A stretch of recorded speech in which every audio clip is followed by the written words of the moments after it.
Good evening, dear listener. Welcome back to Serene Slumber Tales, where ancient stories unfold softly, like lantern light drifting across still water.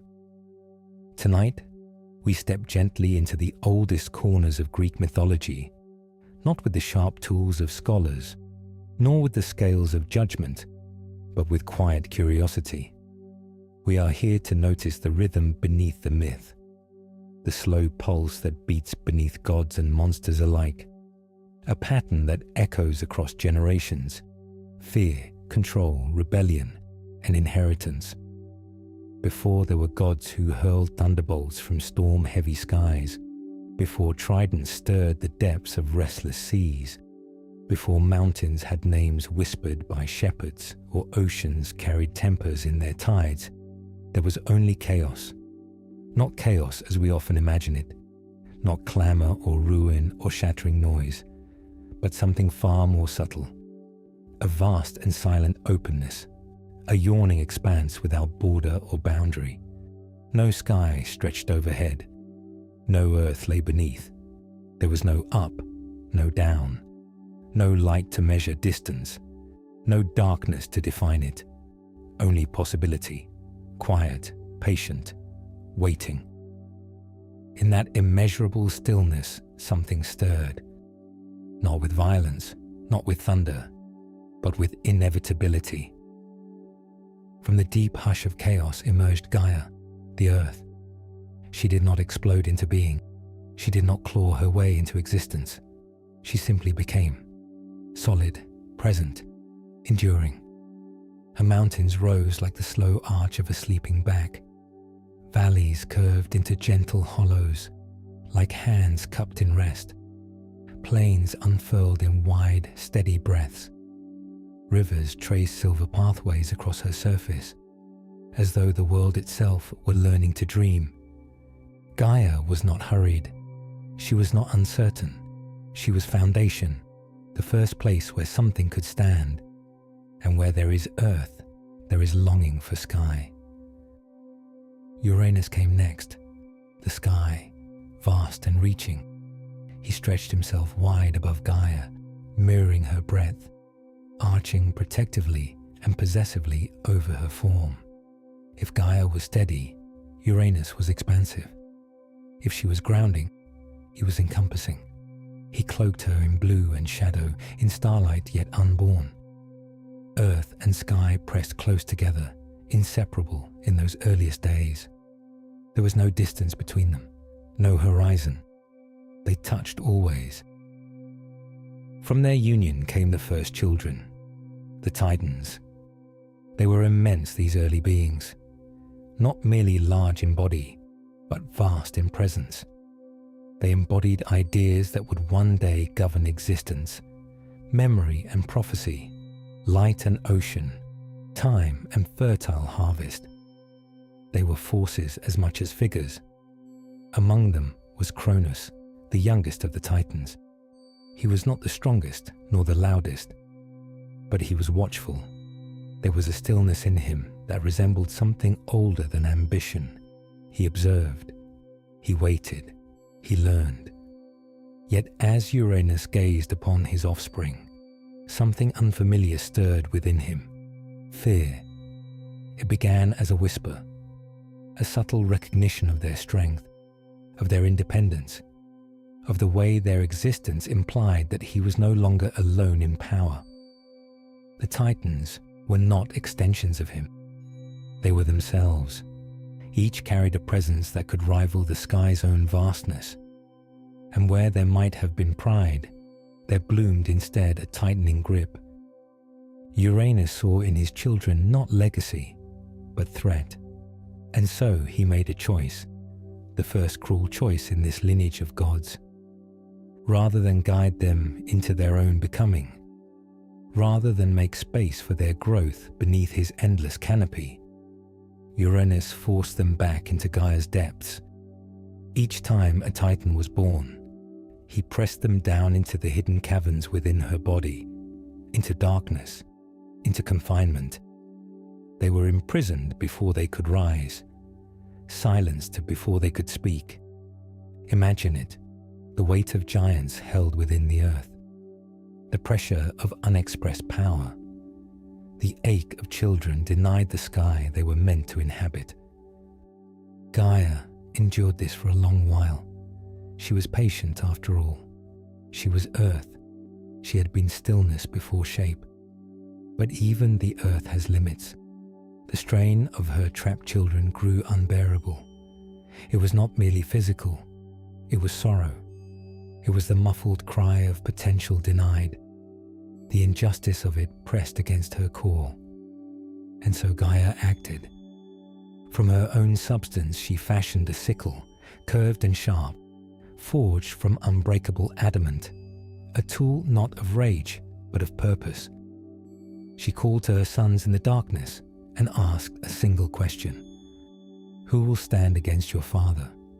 Who will end this suffocation? There was silence. The Titans were mighty, but fear travels easily from parent to child. They had known only confinement, only suppression. To challenge Uranus was to challenge the sky itself. Only Cronus stepped forward. Perhaps it was ambition that moved him, perhaps resentment, perhaps simply the desire to breathe freely beneath open space. Whatever stirred within him, it was enough. He took the sickle from Gaia's hands and waited. When Uranus descended once more to press himself against Gaia, to envelop her as he always had, Cronus rose from the shadows. The moment was swift, a single decisive act. With the sickle's arc, the sky was severed from the earth. There was a cry, vast and furious, as Uranus recoiled. For the first time, space opened between earth and sky. Air rushed into the divide. Light found room to exist. The horizon was born in that wound. Blood fell upon Gaia's surface, and from it rose new beings, the Furies, stern guardians of family crimes, embodiments of vengeance born from betrayal. Violence had seeded consequence. Even in myth, nothing disappears without echo, and from the foam that gathered where blood touched sea, there would one day emerge Aphrodite, radiant and luminous, beauty born from rupture, a reminder that even in acts of severing, creation persists.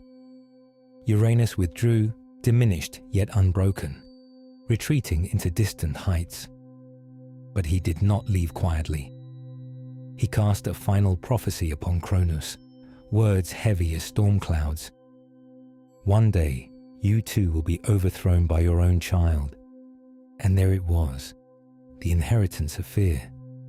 The first wound in this divine family was not only carved in flesh, nor solely in the separation of earth and sky. It was etched into the pattern of power itself. A father feared his children. A son became a weapon. A mother bore the weight of rebellion, and prophecy settled over them like morning mist that refuses to lift. The cycle had begun, not with thunder, not with triumph, but with fear of being replaced. In the quiet aftermath, the world breathed differently. There was space now between above and below. The Titans stepped into light. Cronus claimed the throne of the cosmos. Yet beneath his victory lingered the echo of Uranus's warning. Because once fear enters a family, it rarely leaves easily. And so, dear listener, as we rest in this earliest chapter of myth, we see not just gods and giants, but something deeply human. The tremor of insecurity, the desperate grasp for control, the uneasy truth that children grow and power shifts and time moves forward no matter how tightly one tries to hold it still. The story of gods had only just begun, but already the pattern was set. Cronus ruled after Uranus fell, and for a time the cosmos seemed to exhale. The Titans stepped into the light that had once been denied them, and under Cronus's reign, the world entered what later poets would call a golden age. It was an age remembered not for conquest, nor for towering monuments, but for ease. The earth was generous, offering fruit without toil. Rivers flowed clear and untroubled. The air rested gently upon the skin. There were no harsh winters, no grinding hunger, no aging that bent backs toward the soil. Time, which Cronus himself embodied, moved not as a predator, but as a steady current. Days unfolded evenly. Seasons turned without cruelty. On the surface, it was peace. Cronus took his sister Rhea as his queen. Where he was calculating and inward, she was warm and grounding. Her presence carried a softness that balanced the sharp edge of his ascent to power. If Cronus was the ticking inevitability of time, Rhea was the quiet comfort of continuity, the rhythm of birth, the reassurance of nurture. Together they began a family. Rhea bore him 6 children: Hestia, gentle keeper of the hearth; Demeter, who would one day cradle the harvest in her hands; Hera, fierce and regal; Hades, solemn and watchful; Poseidon, restless as tides; and finally Zeus, the youngest, though not yet born into safety. But the prophecy had not dissolved with Uranus's retreat. It lingered. Perhaps it echoed in Cronus's dreams. Perhaps it whispered in the still spaces between heartbeats. He had severed his father from the sky. He had taken power with decisive force. He knew, more intimately than anyone, how fragile authority could be, how quickly a sun could rise from shadow and reshape the world. Fear does not require constant noise. It survives quite well in silence. When Rhea placed their first child into Cronus's arms, the infant Hestia wrapped in soft cloth, he did not see only a daughter. He saw possibility. He saw the faint outline of a future in which he stood where Uranus once had, diminished, overthrown, remembered only as the predecessor. And so he made a choice that would stain his reign far deeper than any battle. He swallowed her whole. There was no spectacle, no drawn blade, no thunderclap, just a quiet, terrible act. Rhea gasped, perhaps thinking it a moment of madness, but Cronus's expression did not waver. He told himself it was necessary, that he was preventing chaos, that he was preserving the stability of the Golden Age. If the prophecy could not find a child to fulfill it, then the prophecy would starve. When Demeter was born, he did it again. And when Hera came, and Hades and Poseidon, each time, the same ritual of dread and denial unfolded. 5 times Rhea felt the weight of new life in her arms. 5 times she watched it vanish into the darkness of her husband's body. They did not die. Gods rarely do. Instead, they existed in suspended stillness, conscious, perhaps, but trapped, not in chains forged of iron, but in the stomach of fear.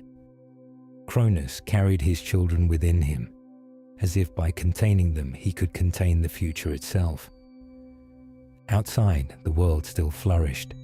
Crops ripened. Sunlight warmed the hills.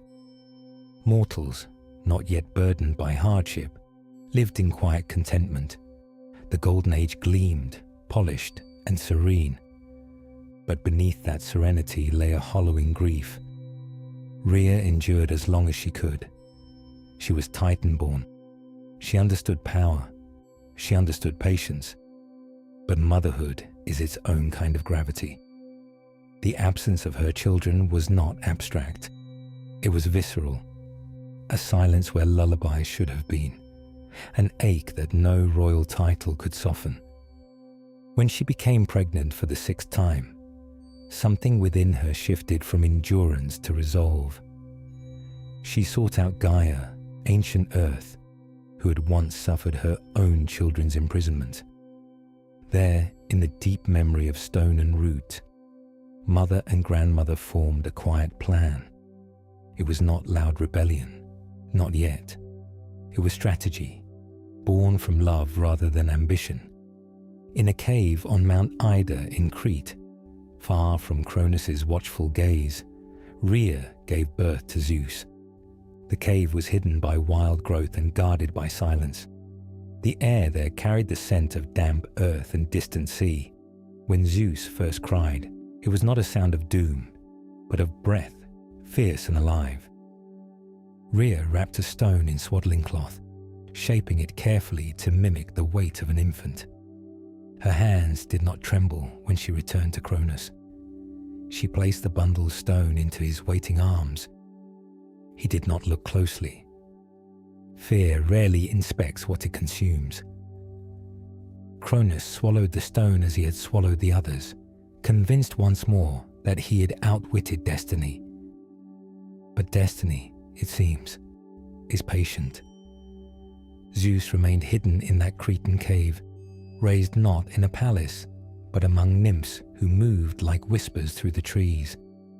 A goat named Amalthea nourished him with her milk, and from her horn would one day flow abundance. Warriors known as the Curetes clashed their shields and spears together whenever the child cried, their rhythmic thunder masking his voice from the ears of a suspicious king.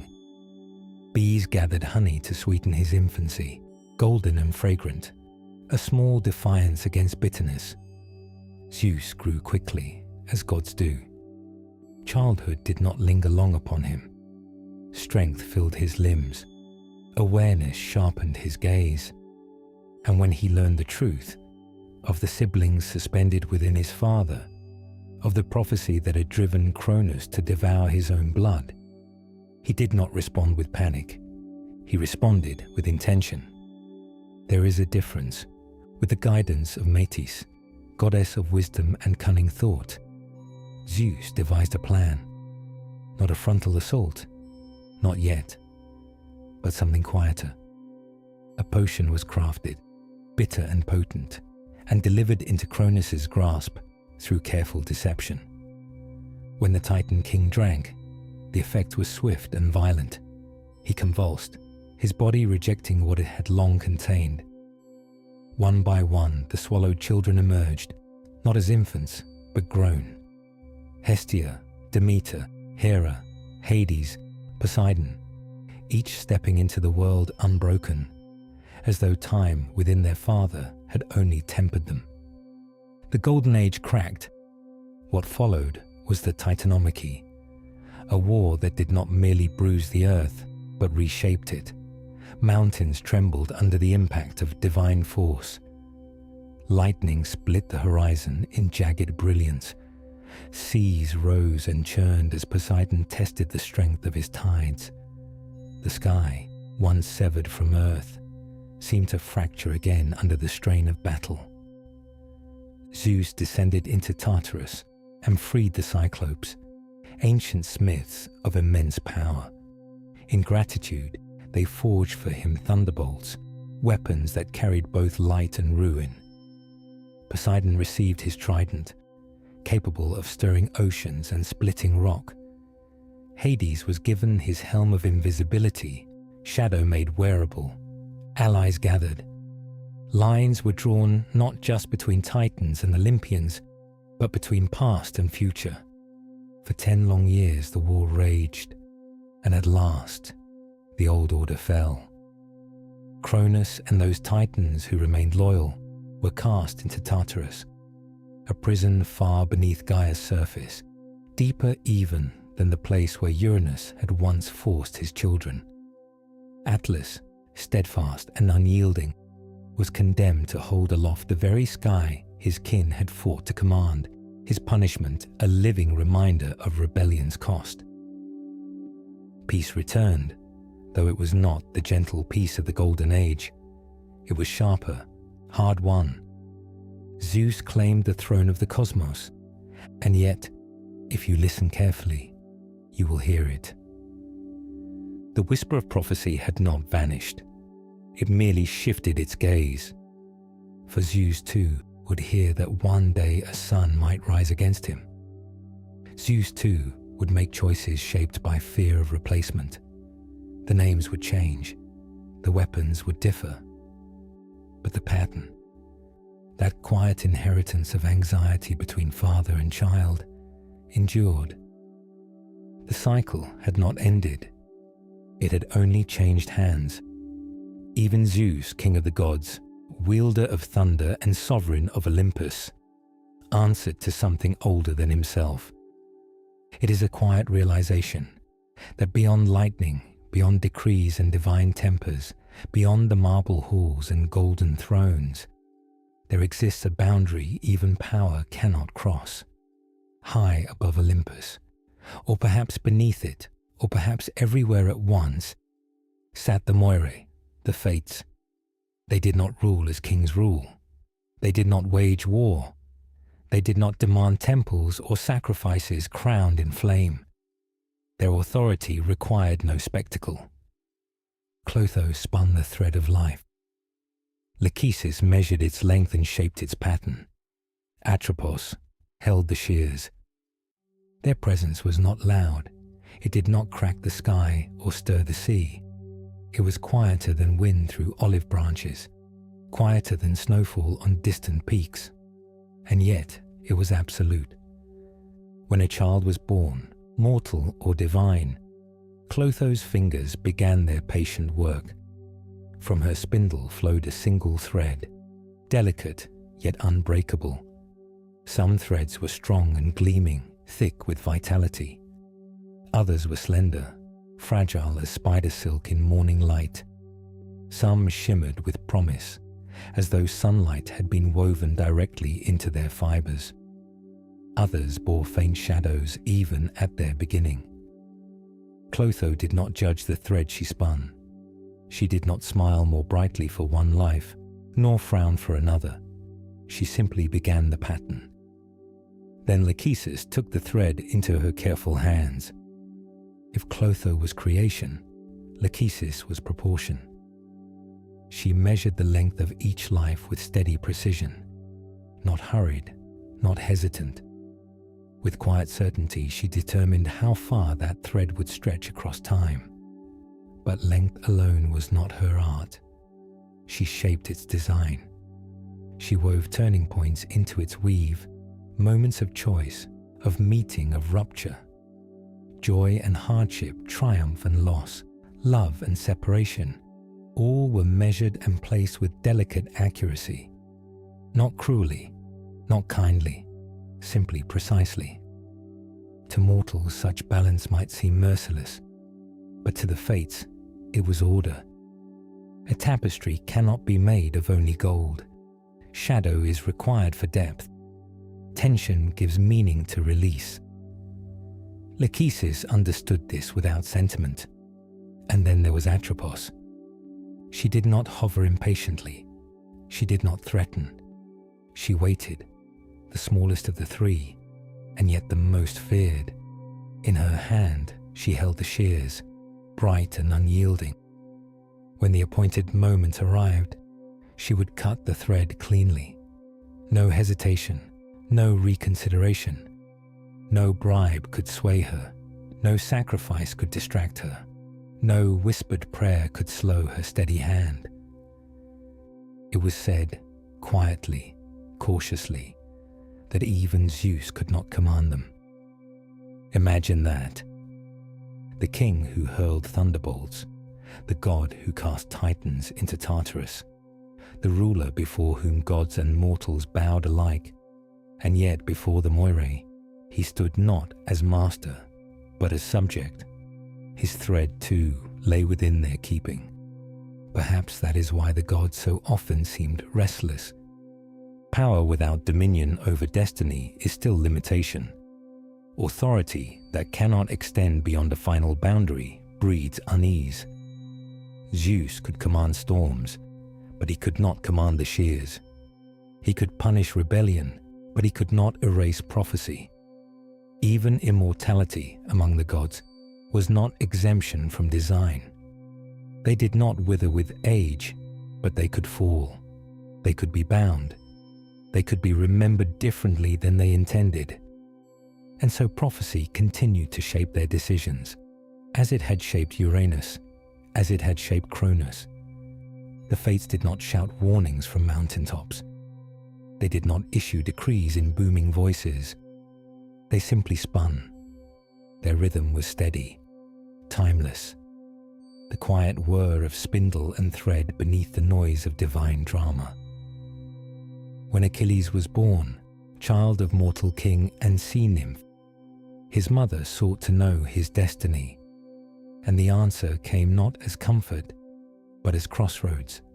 He would either live long and forgotten, safe from the blaze of legend, or die young and immortal in glory upon the battlefield of Troy. One thread, two paths, both inevitable. The choice was his, and yet it was not. The design allowed for variation, but not escape. The fates had woven both possibilities into his strand. Whether long and quiet or brief and blazing, the thread would end precisely where Atropos intended. This is the subtlety of their power. They did not dictate every step. They did not puppeteer each motion. Instead, they established boundaries, a beginning, a shape, an end. Within that pattern, lives unfolded. Decisions were made, wars were fought, loves were kindled and broken, but always within the measured length. And so even the gods, in their brilliance, moved inside an unseen architecture. Zeus himself would hear prophecies that a son born of certain unions might surpass him. That wisdom carried risk, that power must be managed carefully, and once again, fear stirred. Once again, decisions were shaped not solely by desire, but by anticipation of loss. The thread cannot be escaped. This is the quiet truth the Moirae embodied, not as punishment, not as threat, but as structure. Without an ending, a story cannot exist. Without measure, life becomes formless. Even chaos in its vast openness gave way to pattern. High above Olympus, or perhaps deep within the bones of the earth, Clotho continued her spinning.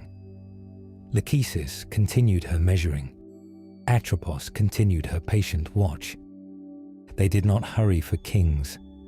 They did not pause for heroes. Their presence was the soft ticking beneath eternity. And in their steady rhythm, one truth echoed across generations of gods and mortals alike. Not even kings escape inheritance. Not even thunder can shatter the thread. Among the Titans, there was one who seemed to look not only at what was, but at what would be. His name was Prometheus, Foresight. It was not a title given lightly. In a world shaped by impulse and prophecy, foresight was something rarer than strength. It required stillness. It required the courage to see consequences unfolding long before they arrived.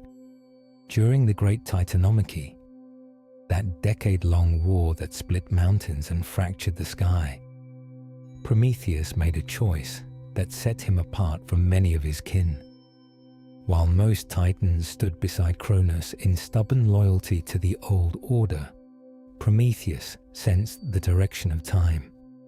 He saw the gathering force behind Zeus, the inevitability in the young god's rise. And so he sided with Olympus. It was not betrayal for its own sake. It was alignment with what he believed would endure. Yet foresight does not always mean agreement. After the war had ended and the Titans were bound in Tartarus, Zeus and the Olympians began shaping the new world. Mortals had already emerged in fragile forms, small, soft beings who walked upright, yet possessed neither claw nor fang. They were not swift like deer, nor armored like tortoises. They could not soar, nor vanish into burrows. Their skin tore easily. Their teeth were dull. Their lives, compared to the gods, flickered like brief candles in wind. Prometheus watched them closely. His brother, Epimetheus, whose name meant afterthought, had been tasked with distributing gift among living creatures. To some he gave fur to shield against cold.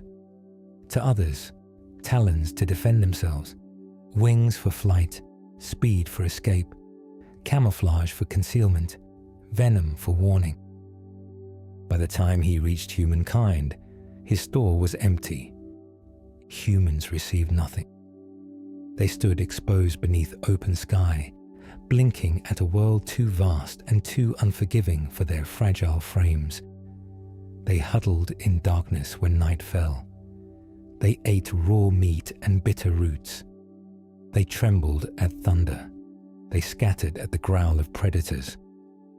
But Prometheus did not see only their weakness. He saw their hands. Hands capable of shaping, of grasping, of building. He saw their eyes, not sharp like hawks, but curious. He saw something unformed yet powerful, imagination, the capacity to remember, to learn, to envision what did not yet exist. Potential, and potential to Prometheus was sacred. High upon Olympus burned a flame that did not flicker like mortal fire. It was divine, luminous, controlled, a symbol of power and progress. Fire was more than warmth, it was transformation. With fire, raw becomes cooked, darkness becomes visible, metal yields beneath hammer and heat, fire bends nature into tool. Zeus guarded it carefully. To share divine fire with mortals was to narrow the distance between God and human.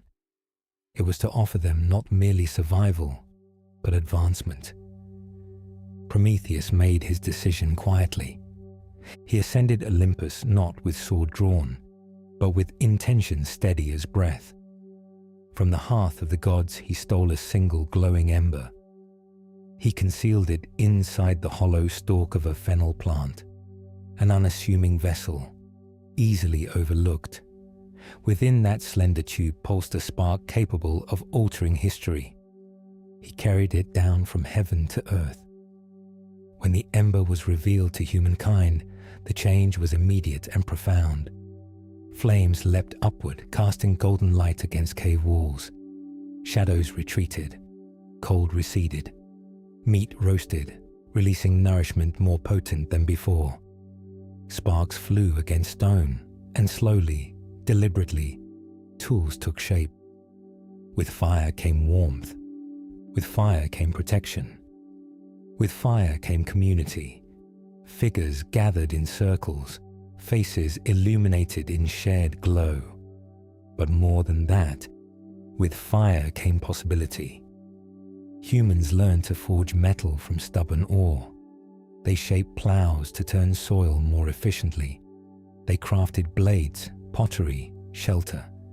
Stories were told beside flames that danced like living things. Songs were born in that light. Civilization, in its earliest fragile form, began to rise. Prometheus watched this unfolding not with regret, but with quiet satisfaction. Zeus, however, was not pleased. The king of the gods saw in humanity's growing strength a subtle defiance. Fire was power. Power altered balance.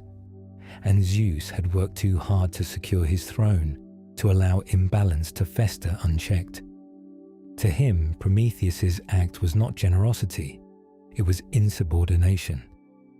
Authority, once threatened, rarely responds gently. Zeus's punishment was not swift death. It was something slower, more deliberate. Prometheus was seized and bound in unbreakable chains to a cliff in the Caucasus Mountains, a place wild and windswept, where rock met sky in stark isolation. There, exposed to sun by day and cold by night, he stood immobile. His crime was compassion. His sentence was endurance. Each day, an eagle, vast and merciless, descended from the heavens. Its wings cut through air with chilling precision. It landed upon the Titan's bound form and tore at his liver with sharp beak and talon. To the ancient Greeks, the liver was the seat of emotion, of passion, of feeling, of impulse. It was not merely flesh, it was essence. Each night, as darkness settled, the organ regenerated, whole again, renewed not for relief, but for repetition. Day after day, year after year, suffering without conclusion. Yet Prometheus did not beg. He did not retract his gift. He did not curse humanity for the cost they had brought upon him. There is a quiet dignity in that refusal, a stillness even in agony. He had foreseen consequence, and still he had chosen action. Zeus, perhaps, believed the spectacle would serve as warning. Let no god defy Olympus. Let no one give power to those deemed lesser. But the flame remained with humanity, and humans did not relinquish it. They continued to forge, to build, to create. They learned to harness fire not only for survival, but for art. Kilns baked clay into vessels. Bronze gleamed in sunlight. Sparks struck against innovation. Progress advanced slowly, unevenly, but persistently. Eventually, as all cycles turn, deliverance came. It was Heracles, son of Zeus himself, who would one day pass through those mountains during his labors. Seeing Prometheus bound and tormented, Heracles loosed an arrow that struck the eagle from the sky. Chains were broken. The Titan was freed. But by then, the lesson had already been carved into stone. Progress carries a cost. Compassion invites punishment from threatened authority. And yet, despite suffering, despite warning, humanity kept the fire. It burned in hearths and forges, in torches and temples, in minds that refused to remain small. The gods had sought to contain power. Prometheus had chosen to share it. And somewhere, in the steady glow of flame against darkness, the quiet defiance of that choice continued to flicker. Zeus did not only punish Prometheus. The king of Olympus understood that rebellion rarely stands alone. A gift given to humanity could not go unanswered. If fire had elevated mortals, had nudged them closer to the divine, then balance, in Zeus's mind, required correction. And so, his gaze turned downward. He summoned Hephaestus, the divine smith whose forge glowed brighter than any mortal flame. From clay and water, with careful hands and masterful precision, Hephaestus shaped the figure of a woman. Her form was graceful, her features finely wrought. She was not sculpted in haste, nor in cruelty. She was crafted as art. Then the other gods gathered. Aphrodite brushed beauty across her face like dawn's first light. Athena gifted her skill and deft hands, capable of weaving and craft.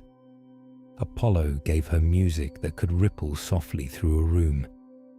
Hermes placed persuasion upon her tongue, words that could charm or unsettle with equal ease. From each god came some glimmering attribute, some shining thread of allure. And Hera, queenly and observant, placed within her a quieter gift. Curiosity. It was not loud. It did not announce itself, but it hummed softly beneath the surface, like a taut string waiting to be plucked. She was named Pandora, all gifted. When she opened her eyes, the world opened with her. Zeus presented her with a sealed jar, not ornate, not glowing with obvious menace, just a vessel closed tight. He gave her one instruction: do not open it. Nothing more. No explanation. No warning of consequence. Only prohibition. Pandora was sent to Epimetheus, brother of Prometheus. Long ago, Prometheus had warned him, accept no gifts from Olympus, for gifts from gods are rarely simple. They carry intention beneath their wrapping. But Epimetheus, whose name meant afterthought, had always been slower to consider consequence. When Pandora arrived, luminous and poised, bearing grace and voice and gentle presence, he forgot the warning. Or perhaps he remembered it and chose to ignore it. Love or admiration can soften even the firmest resolve. He welcomed her. The jar sat quietly in their home. It did not glow ominously. It did not whisper audibly. It simply existed, placed in a corner, unassuming yet heavy with unknown weight. Pandora tried not to think about it. She arranged flowers. She wove cloth. She sang softly in the evenings. Yet the jar remained. Curiosity hums like a quiet string in the mind. It begins as a question without words. What is inside? Why must it remain closed? What harm could knowledge truly bring? The instruction not to open it echoed louder than if she had been told nothing at all. Days passed. The jar did not move. It did not change. But Pandora felt the steady pull of it, a tension between obedience and understanding. One afternoon, when sunlight slanted gently through the doorway and Epimetheus was away, the silence grew thick around her. She approached the jar slowly. Her fingers hovered above the lid. It was not malice that guided her, not rebellion, only the need to know. She lifted the lid. The change was immediate. Not smoke, not flame, but motion. A rush, a surge, a release. From the jar poured sickness, thin and whispering. War, loud and clashing. Envy, sharp as thorn. Greed, hollow and grasping.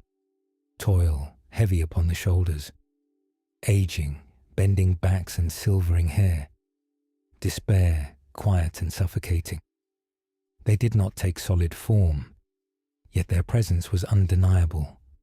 They scattered into the world with alarming speed, slipping through doorways, across fields, into hearts. The air shifted. The world, once softened by a golden age memory, grew complicated. Pandora gasped and slammed the lid shut. Too late. The miseries had already flown. In the stillness that followed, the jar felt lighter, quieter. She trembled, tears gathering in her eyes, not only from fear but from recognition. Something irreversible had occurred. The simplicity of before was gone. Inside the jar, one thing remained: Olympus, hope. It did not burst forth as the others had. It lingered. Some say Pandora opened the jar again deliberately, releasing hope into the world as mercy. Others say hope remained trapped within, a fragile comfort never fully grasped. The stories differ, as myths often do, but hope endured. Was it a gift or another burden? Enough light to keep humanity striving, even when burdened by sorrow. Enough possibility to ensure they would continue building, loving, dreaming, even knowing suffering was inevitable. Perhaps both. Pandora wept, yet the world did not end. It changed. Fire had given humanity advancement, the tools to shape their environment, to forge and cultivate, to illuminate the dark. Pandora's jar gave them struggle, the weight that would test their endurance, deepen their empathy, and complicate their choices. Between those two forces, progress and suffering, civilization would rise, imperfect, resilient, luminous in its persistence. Humans would now know hunger, but also harvest, war, but also reconciliation, envy, but also generosity, aging, but also memory, despair, but also the fragile spark of hope that refuses to extinguish entirely. And so, dear listener, as the night deepens and the air grows still, consider the pattern woven through these ancient myths.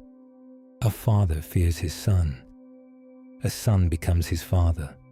Power protects itself. Compassion defies it. Curiosity opens doors that cannot be closed. Hope remains. The Greeks told these stories not merely to explain lightning or earthquakes, nor to assign names to stars. They told them to explore the human condition, to examine why cycles repeat, why fear passes quietly from parent to child, why authority resists change, why knowledge carries consequence, why suffering and advancement seem forever intertwined. They placed these truths in the mouths of gods because gods are easier to observe than ourselves. In Cronus, we see anxiety about replacement. In Zeus, the tension between justice and control. In Prometheus, the cost of empathy. In Pandora, the double-edged nature of curiosity. And in the Fates, the steady reminder that no life, divine or mortal, escapes pattern. Yet there is gentleness here too, because once a pattern is recognized, it can soften. Awareness does not erase suffering, but it can temper reaction. Fear acknowledged is less likely to erupt into cruelty. Curiosity guided by wisdom becomes discovery rather than disaster. Hope, held carefully, becomes resilience rather than illusion. The Fates continue to spin. Clotho's spindle hums softly. Lachesis measures with steady hands. Atropos waits with patient certainty. But within each measured thread, there is room, however small, for kindness. Rest now. Let the mountains stand steady in the dark. Let the sea breathe softly against distant shores. Let the old gods fade into quiet starlight, their dramas settling like dust upon ancient stone. Fire still glows in human hearths. Hope still flickers in human hearts. This has been Serene Slumber Tales. And tonight, the thread continues gently.